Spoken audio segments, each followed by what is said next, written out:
South tour का हमारा next destination था केरला। त्रिवेंद्रम पहुंचने के बाद 31 दिसंबर को हम निकल पड़े एलेपी के लिए, जिसे एलपुजा भी बोलते हैं। हमने अपनी जर्नी की थी ट्रेन से। हमें हार्डली 2 घंटे लगे त्रिवेंद्रम से यहाँ पहुंचने में। बहुत सारी ट्रेन अवेलेबल है। इसके बाद स्टेशन से बाहर निकलते ही वहीं पे है आपको ऑटो स्टैंड, टैक्सी स्टैंड, जहां से आपको प्रीपेड पोस्टपेड टैक्सीज ऑटोज मिल जाते हैं। सुबह का समय था तो सड़कें खाली थी इस टाइम में, लेकिन टूरिस्ट आ रहे थे। सबकी बुकिंग पहले से ही थी। किसी ने हाउस बोट बुक किया हुआ था तो किसी ने शिकारा बुक किया हुआ था। दोनों का जो पॉइंट था जहां से स्टार्ट होती है बुकिंग, वो डिफरेंट था। हमारी शिकारा की बुकिंग थी, वो हमने पहले से करके रखी थी, तो हम वहां पहुंच गए। हमने चूज किया था शिकारा 4 से 5 घंटे के लिए, डिपेंड कर रहा था। पहले हमने बोला था 4 घंटे के लिए रखेंगे, फिर लगा कि 5 घंटे कर लेते हैं।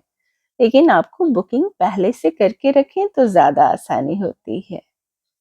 बहुत ही अच्छा था शिकारा जो हमने बुक किया हुआ था, बहुत ही NEET and clean.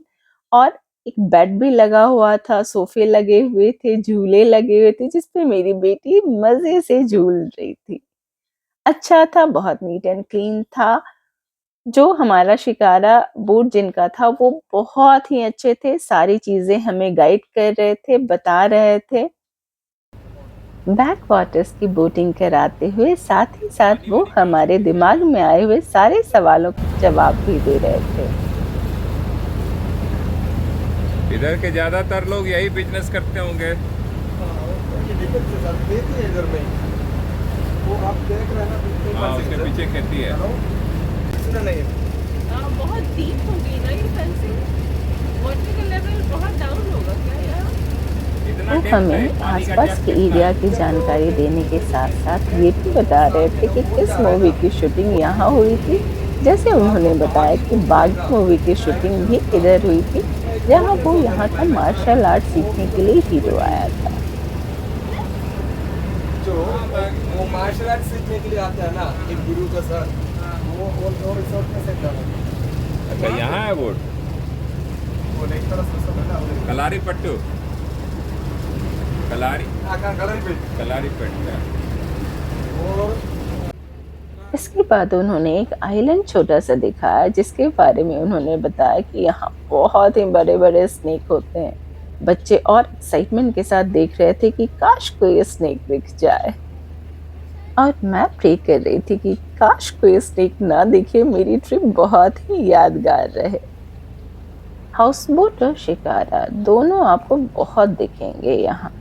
House boat जो होते हैं वेल इक्विप्ड होते हैं, सारे मॉडर्न एमिनिटीज से, सुविधाओं से, बहुत ही लग्जरियस एकोमोडेशन प्रोवाइड कराते हैं। लेकिन मेरे ख्याल से शिकारा बेटर ऑप्शन है, इसलिए क्योंकि ये शिकारा उतनी ही दूरी आपको तय कराएगा। अंतर यही होता है कि हाउस बोट में आप स्टे करते हैं रात में यहाँ, और शिकारा में आपने घूमा और अपने घर वापस गए, जो मुझे काफी अच्छा लगा। अब मर्जी आपकी है कि आप क्या चूज करते हैं। जैसे जैसे आप आगे बढ़ते हैं, आपकी आंखें जो हैं इतने breathtaking views, mirror like water और वाइब्रेंट विलेज लाइफ को देख के मोहित हो जाएंगी। खूबसूरती इतनी कि लगेगा आंखों में समेट लें इन खूबसूरती को। बहुत ही अच्छा व्यू था, हर चीज एकदम क्लियर दिख रही थी। विलेज लाइफ को आप देखो, स्काई को देखो, इतना clear sky, blue sky. Photos तो आप खींचते जाओ, वीडियोस बनाते जाओ, आपके कैमरे में, मोबाइल में स्पेस नहीं बचेगी, ऐसा था। मॉर्निंग में हमने ब्रेकफास्ट किया नहीं था तो भूख जोरों की लग रखी थी। थोड़ी देर बोटिंग करने के बाद हमने बताया भैया को कि हमें ब्रेकफास्ट करना है, तो वो हमें एक होटल में ले गए। छोटे छोटे होटल्स आपको साइड में बने हुए मिलेंगे। ये था taste of India backwater restaurant. अच्छा था, छोटा ही सा था, नीट एंड क्लीन था, टॉयलेट्स भी होते हैं यहाँ पे।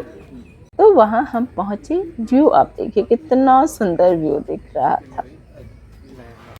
यहाँ पर उन्होंने हमें फिश के ऑप्शंस दिखाए, साथ ही दिखाया ये फ्रेश प्रॉन्स, जिसे देख के हमारा मन किया कि चलो ये ट्राई करना तो एकदम फ्रेश ज़रूर है। बनता है। ठीक है, खाते हैं। साथ ही हाँ, साथ आप वो लोग ट्राई उन्होंने करना, और मस्त भी आइटम है, आप ऑप्शंस लोग ट्राई हमें करना, दिखाया जरूर ट्राई करो। फिशेस के, ये भी मस्त लेकिन आइटम है, हमें लेकिन ट्राई दूसरे के लिए करना था प्रॉन्स, तो हमने बोला कि हम प्रॉन्स खाएंगे, बाकी का फिश के लिए उन्होंने हमारा अरेंजमेंट लंच में कर रखा था। तो पहुंच गए हम होटल के अंदर। यहीं पे उन्होंने ईगल को रखा हुआ था, पाला हुआ था। अब पता नहीं कैसे उन्होंने ट्रिक क्या अपनाई हुई थी, ईगल बहुत ही आराम से सबके हाथों पे कंधों पे बैठ जा रहा था, जिसे बैठा बैठा के सबने फोटो खींचे सिवाय मेरे, क्योंकि मैं बहुत डरती हूँ इन चीजों से। ब्रेकफास्ट में हमने लिया इडली, सांभर और चटनी, और साथ ही प्रॉन्स फ्राई किए हुए। इसके बाद हमने चाय पी और उसके बाद निकल पड़े वापस से बोटिंग के लिए। हम बच्चों में और साथ साथ हमें भी एनर्जी मिल गई हुई थी। वापस आ गए हम शिकारा पे। साथ ही साथ भैया से बहुत सारी बातें वहाँ के बारे में जान रहे थे, वहाँ की लाइफ कैसी होती है। दूर से देखो तो लगती है कि उनकी लाइफ बहुत डिफिकल्ट है, लेकिन वहाँ गवर्नमेंट ने इनको बहुत फैसिलिटी प्रोवाइड कराई हुई है। इसके बाद सबने अपने हाथ आजमाए बोटिंग करने के लिए, सिवाय मेरे। शायद मुझे एडवेंचर उतना करना पसंद नहीं है, पता नहीं ये अच्छी बात है या बुरी। इसके बाद वहाँ उन्होंने रोका टॉडी शॉप पे। पता नहीं बिहार में तो इसे ताड़ी बोलते हैं, बट ये फ्रेश होता है तो फर्मेंटेड नहीं होता है। मेरे हस्बैंड ने एक ग्लास पिया, हमें बोला, लेकिन पता नहीं क्यों मन में एक जो बैठा हुआ होता है, उस वजह से हमने उसे ट्राई नहीं किया, बट वो एकदम फ्रेश था। जैसे जैसे आगे बढ़ रहे थे हम, नज़ारे खूबसूरत और खूबसूरत दिख रहे थे। वहाँ की लाइफ पास से देखने को मिल रही थी। बच्चों के बारे में बताया उन्होंने कि स्कूल कैसे जाते हैं बच्चे। वहाँ फेरी चलती है, यानी जो ये हाउस बोट और ये शिकारा, ये तो प्राइवेट होते हैं, सरकारी भी इसी तरह के नाव चलते हैं, जिस पे वो जैसे बस स्टॉप पे आप आके वेट करते हैं, वहाँ फेरी स्टॉप होता है, वहाँ लोग वेट करते हैं, जो उन्हें एक जगह से दूसरी जगह पहुँचाती है। बच्चे बाहर में जाके स्कूल जाते हैं, तो सारी फैसिलिटी है, तो लाइफ इतनी दिखा रही है मुश्किल बस नहीं है वहाँ पे। है। मेन इनका ऑक्यूपेशन जो है वो है बस यही बोटिंग। इसके थ्रू वो बहुत कमा लेते हैं, जिससे पूरे साल आराम से उनका खर्च चल जाता है। ये नज़ारे आप देखिए, इन नज़ारों को देख के किसका मन नहीं डोलेगा वहाँ जाने को। वहाँ बहुत सारे एडवेंचर गेम्स भी थे बोटिंग के, जिसे हमने ट्राई नहीं किया। थलापूजा फेमस है अपने स्नेक बोट रेस के लिए, जो यहाँ अगस्त में होती है। ये एक बहुत ही थ्रिलिंग कंपटीशन होता है। बीच बीच में वो रोकते हैं, जहाँ आप टॉयलेट जा सकते हैं, साथ ही साथ रिफ्रेशमेंट के लिए कुछ चीज़ें ले सकते हैं। छोटे छोटे शॉप्स हैं जहाँ पे आपको सारी चीज़ें मिलेंगी, कोकोनट वाटर से लेके साथ ही साथ आपको चिप्स, कोल्ड ड्रिंक्स, कॉफ़ी, चाय मिलती रहेंगी। तो अगर आप हाउस बोट में हैं तो वो आपको ये फैसिलिटी प्रोवाइड कराते हैं। अगर आप शिकारा में हैं तो आप साइड में बने हुए दुकानों से ये सारी चीज़ें ले सकते हैं। ये देखिए हाउस बोट अच्छे हैं, सारी फैसिलिटी प्रोवाइड कराते हैं, बट हमें ये शिकारा में इन भैया ने ही सारी फैसिलिटी प्रोवाइड कराई, लंच भी कराया बहुत ही ट्रेडिशनल तरीके से।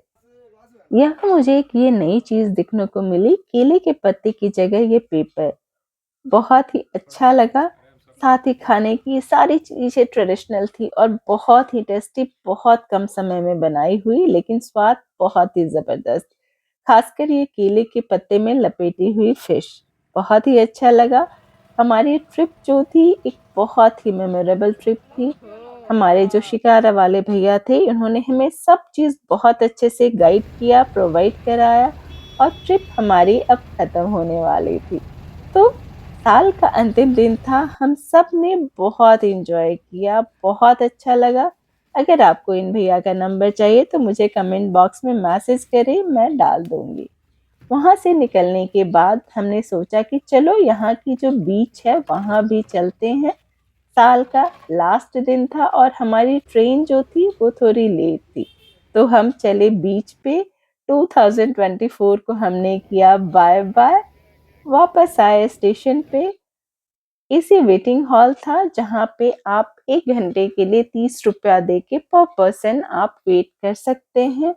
वहाँ पे आपको सारी चीज़ें होती हैं, अच्छे आपको चेयर्स सोफे लगे हुए होते हैं, वॉशरूम फैसिलिटी होती है, अपने मोबाइल को चार्ज कर सकते हैं। साथ ही साथ अंदर में ही चाय कॉफ़ी और बिस्किट वगैरह की स्टॉल लगी हुई है, तो अच्छी फैसिलिटी प्रोवाइड कराई हुई है। मस्ट विजिट अगर आप साउथ का टूर बना रहे हो। Thanks for watching.